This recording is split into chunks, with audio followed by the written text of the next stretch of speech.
जय हिंद फ्रेंड्स। आज की कक्षा में हम लोग बात करने वाले हैं सामाजिक अध्ययन के महत्वपूर्ण प्रश्न जो आपके बिहार डीएलएड एंट्रेंस एग्जाम के लिए महत्वपूर्ण साबित होने वाले हैं।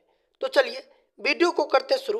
वीडियो शुरू करने से पहले यदि आपको वीडियो अच्छा लगे तो प्लीज़ वीडियो को लाइक कर दीजिएगा और चैनल पर पहली बार आए हैं तो एक सब्सक्राइब भी कर लीजिएगा।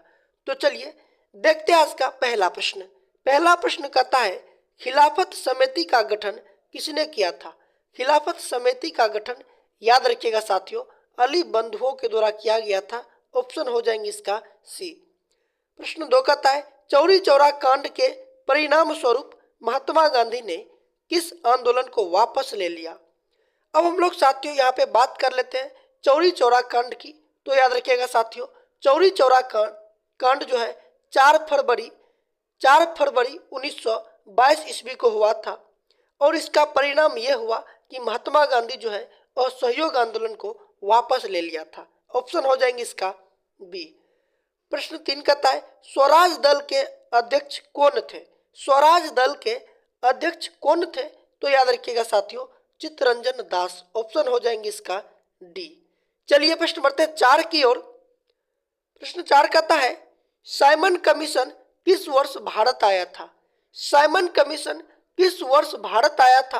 तो याद रखिएगा साथियों, 1928 ईस्वी में आया था। ऑप्शन हो जाएंगे इसका सी। प्रश्न 5 कहता है, महात्मा गांधी ने नमक कानून किस दिन भंग किया? महात्मा गांधी ने नमक कानून किस दिन भंग किया? तो याद रखिएगा साथियों, 6 अप्रैल 1930 ईस्वी को। ऑप्शन हो जाएंगे इसका डी।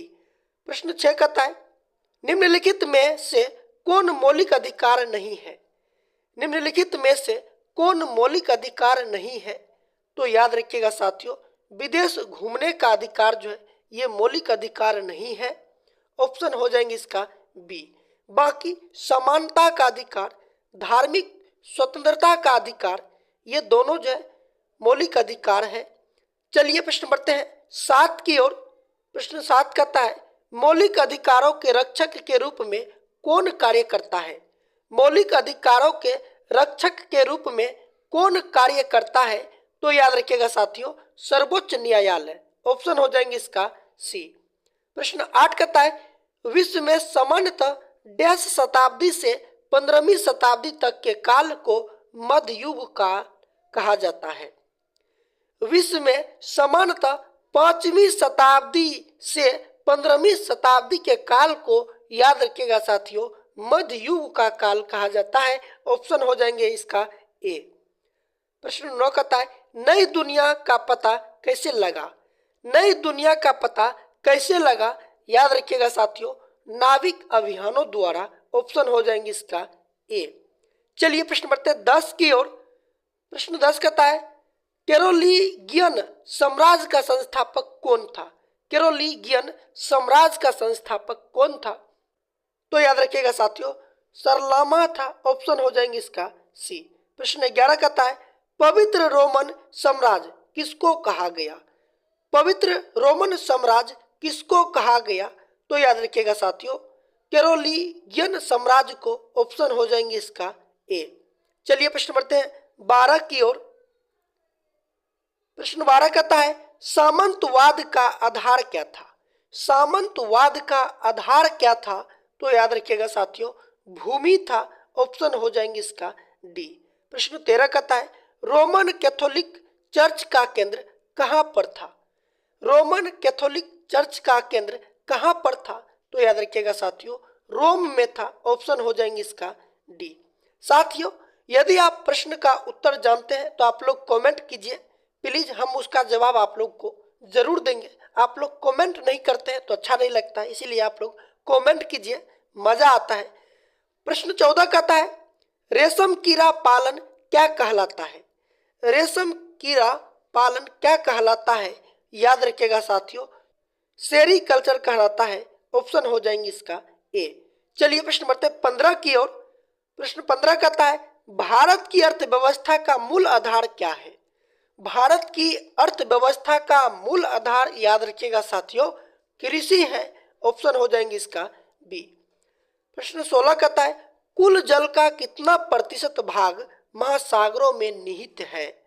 कुल जल का कितना प्रतिशत भाग महासागरों में निहित है?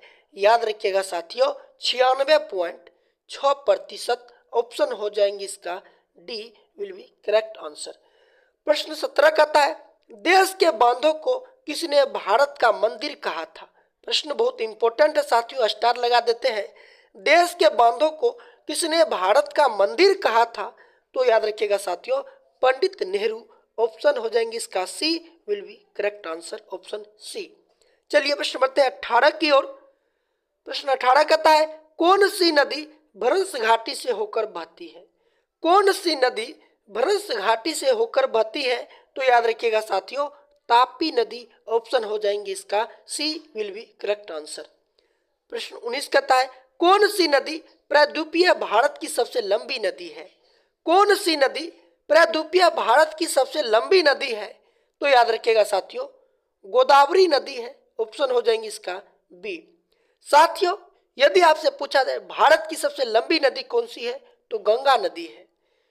प्रश्न 20 कहता है, सिंधु जल समझौता कब हुआ था? सिंधु जल समझौता कब हुआ था? तो याद रखिएगा साथियों, 1960 ईस्वी में हुआ था। ऑप्शन हो जाएंगे इसका C will be correct answer. तो यह था समान अध्ययन के 20 ऐसे महत्वपूर्ण प्रश्न जो आपके बिहार डीएलएड एंट्रेंस एग्जाम 2024 के लिए महत्वपूर्ण साबित होने वाले हैं। वीडियो आप लोगों को कैसा लगा कमेंट करके बताइए। अगर वीडियो आप लोगों को अच्छा लगा हो तो प्लीज़ वीडियो को लाइक कर दीजिएगा, दोस्तों के साथ वीडियो को शेयर कीजिए और चैनल पे पहली बार आए हैं तो एक सब्सक्राइब भी कर लीजिए। फिर मिलते हैं नए वीडियो के साथ, तब तक के लिए जय हिंद।